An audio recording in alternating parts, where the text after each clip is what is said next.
విఘ్నేశ్వర షణ్ముఖ భారతీ సమేత పరమేశ్వరాయ నమః. 2025 ఆంగ్ల నూతన సంవత్సర శుభాకాంక్షలతో 2025 సంవత్సర రాశి ఫలాలు ఎలా ఉన్నాయి, చిన్న చిన్న పరిహారాలు ఏం చేసుకోవాలి చూద్దాం. 2025 సంవత్సరంలో గ్రహ సంచారం ఈ విధంగా ఉంది. మనం చెప్పుకునే సంవత్సర ఫలితాలు కనుక పెద్ద గ్రహాలైన గురువు, శని, రాహు, కేతువుల యుతి, స్థితి, గతుల ఆధారంగా ఫలితాలు ఉంటాయి. వృషభంలో సంచారం చేస్తున్న గురువు మే 15వ తేదీన మిథునంలోకి ప్రవేశిస్తాడు. కుంభంలో సంచరిస్తున్న శని మార్చి 29వ తేదీన మీనంలోకి ప్రవేశిస్తాడు. మే 18వ తేదీన మీనంలో సంచరిస్తున్న రాహు కుంభంలోకి, కన్యలో సంచరిస్తున్న కేతు సింహంలోకి ప్రవేశిస్తారు. ఈ గ్రహస్థితిని ఆధారంగా చేసుకుని సింహరాశి వారికి 2025 సంవత్సర ఫలితాలు ఎలా ఉన్నాయో, చిన్న చిన్న పరిహారాలు ఏం చేసుకోవాలో చూద్దాం.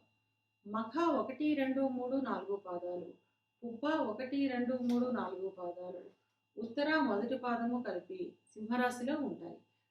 సింహరాశికి అధిపతి రవి. సింహరాశి వారికి ఈ సంవత్సరం మిశ్రమ ఫలితాలు ఉంటాయి. ఆకస్మిక ధనలాభం ఉంటుంది. చిన్న చిన్న అనారోగ్య సమస్యలు ఉంటాయి. సింహరాశికి ద్వితీయంలో సంచరిస్తున్న కేతువు మే నెలలో జన్మరాశిలోకి ప్రవేశిస్తాడు. తద్వారా ఆకస్మిక ప్రమాదాలు, చిన్న చిన్న అనారోగ్య సమస్యలు ఉంటాయి. సప్తమంలో సంచరిస్తున్న శని మార్చి నెలలో అష్టమంలోకి ప్రవేశిస్తాడు. దీనితో సింహరాశి వారికి అష్టమ శని మొదలవుతుంది. అష్టమంలో సంచరిస్తున్న రాహువు మే నెలలో సప్తమంలోకి ప్రవేశిస్తాడు. తద్వారా వ్యాపారంలో నష్టం, అశాంతి, ఒత్తిడి వంటి ఫలితాలు ఉంటాయి. దశమంలో సంచరిస్తున్న గురువు మే నెలలో లాభంలోకి ప్రవేశిస్తాడు. వృత్తి ఉద్యోగాలలో అభివృద్ధి, రాజగౌరవం, సర్వకార్య విజయం, ధనలాభం వంటి ఫలితాలు ఉంటాయి.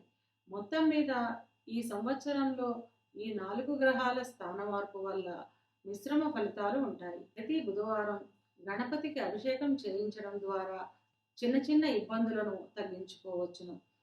సింహరాశి వారికి ముఖ్యంగా చెప్పేది, మార్చి 29వ తేదీన శనిగ్రహం కుంభరాశి నుంచి మీనరాశికి ప్రవేశిస్తుంది. అప్పటి నుంచి వీరికి అష్టమ శని ప్రారంభం అవుతుంది. ఇక విద్యార్థుల విషయానికి వస్తే విద్యలో మంచి ఫలితాలను సాధిస్తారు. పెద్దల పట్ల కొంచెం మర్యాద, వినయంతో ప్రవర్తించడం మంచిది. విదేశాలకు వెళ్లే విద్యార్థులకు తాము కోరుకున్న చోట్ల సీట్లు దొరకడం, వీసాలు రావడం వంటి శుభ ఫలితాలు ఉంటాయి. క్యాంపస్ సెలక్షన్స్కు వెళ్లే విద్యార్థులకు మార్చి నెల తర్వాత మంచి ఉద్యోగం లభించే అవకాశం ఉంటుంది. ఉద్యోగం చేస్తున్న వారికి తాము చేస్తున్న పనికి గుర్తింపు లభిస్తుంది. కాంట్రాక్టు ఉద్యోగస్తులకు పర్మనెంట్ అయ్యే అవకాశం ఉంటుంది.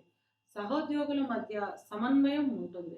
వీలైనంత వరకు మీ సమస్యలను ఎదుటివారితో చెప్పకుండా గోప్యంగా ఉండడం మంచిది. విదేశాలలో ఉద్యోగం కోసం ఎదురు చూసే వారికి మే నెల తర్వాత అక్కడ ఉద్యోగాలు రావడం, లేదా అక్కడ ఉద్యోగం చేస్తున్న వారికి అక్కడే స్థిరపడే అవకాశాలు వస్తాయి. వ్యాపారస్తుల విషయానికి వస్తే వ్యాపారస్తులకు మే నుంచి అనుకున్న స్థాయిలో లాభాలు ఉంటాయి. భాగస్వాములతో మెలకువతో ప్రవర్తించడం మంచిది. ఏప్రిల్, మే మాసాలలో వ్యాపారం చాలా ఆశాజనకంగా ఉంటుంది. వివాహం కోసం ఎదురు చూసే వారికి మార్చి నెల తర్వాత వివాహం కుదిరే అవకాశం ఉంటుంది. వివాహం అయిన వారికి జీవిత భాగస్వామితో చిన్న చిన్న చిక్కులు, గొడవలు వచ్చే అవకాశం ఉంటుంది. బుధవారం రోజున గణపతికి అభిషేకం చేయించడం ద్వారా ఈ ఇబ్బందిని తగ్గించుకోవచ్చును. సంతానం గురించి ఎదురు చూసే దంపతులకు మార్చి తర్వాత సంతానం కలిగే అవకాశం ఉంటుంది. వాహనాలు నడిపే విషయంలో కొంచెం జాగ్రత్తగా ఉండడం మంచిది.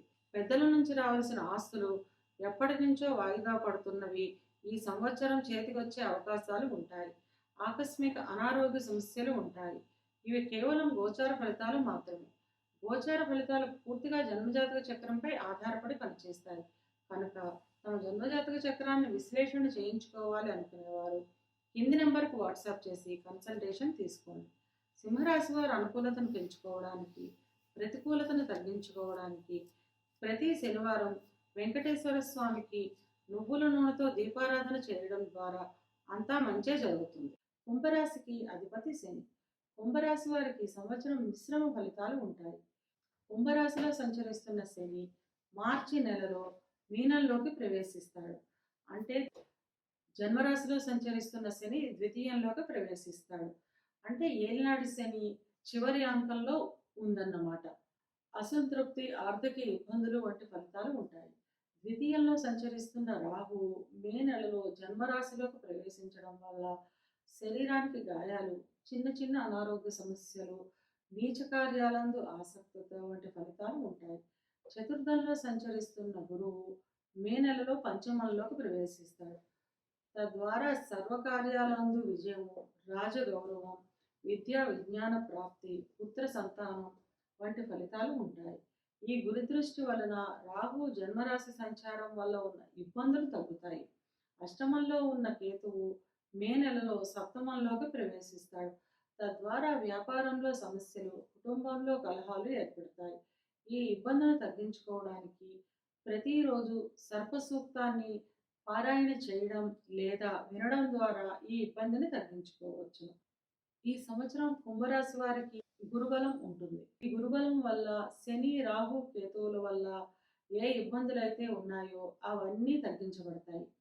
విద్యార్థుల విషయానికి వస్తే విద్యార్థులకు సంవత్సరం మొదట్లో మంచి ఫలితాలు ఉంటాయి. మే తర్వాత విద్యపై ధ్యాస తగ్గుతుంది. దక్షిణామూర్తి స్తోత్రాన్ని వినడం లేదా చదవడం ద్వారా అనుకున్న ఫలితాలను సాధిస్తారు. విదేశాలకు వెళ్ళే విద్యార్థులకు మే నెల తర్వాత చాలా అనుకూలంగా ఉంటుంది. క్యాంపస్ సెలక్షన్స్కి వెళ్ళే విద్యార్థులకు సంవత్సరం మొదటి భాగంలో కోరుకున్న ఉద్యోగం లభిస్తుంది. ఉద్యోగ ప్రయత్నం చేసేవారికి మార్చి నెల తర్వాత ఉద్యోగ అవకాశాలు వస్తాయి. ఉద్యోగం చేస్తున్న వారికి ఈ సంవత్సరం పదోన్నతులు ఉంటాయి. పై అధికారుల ప్రశంసలు లభిస్తాయి. మే నెల తర్వాత ఉద్యోగానికి రాజీనామా చేయడం వంటివి వాయిదా వేసుకోవడం మంచిది. చేస్తున్న ఉద్యోగంలో పదోన్నతులు లభించే అవకాశం ఉంటుంది. అంటే ఈ ఉద్యోగానికి రిజైన్ చేసి కొత్త ఉద్యోగంలో జాయిన్ అవుదాం అనుకునే ఆలోచనను వాయిదా వేసుకోవడం మంచిది. ఎందుకంటే చేస్తున్న ఉద్యోగంలోనే ప్రమోషన్లు వచ్చే అవకాశం ఉంటుంది కనుక కంపెనీ మారదాం, ఉద్యోగం మారదాం అనుకునే ఆలోచనలు కొంచెం వాయిదా వేసుకోవడం మంచిది.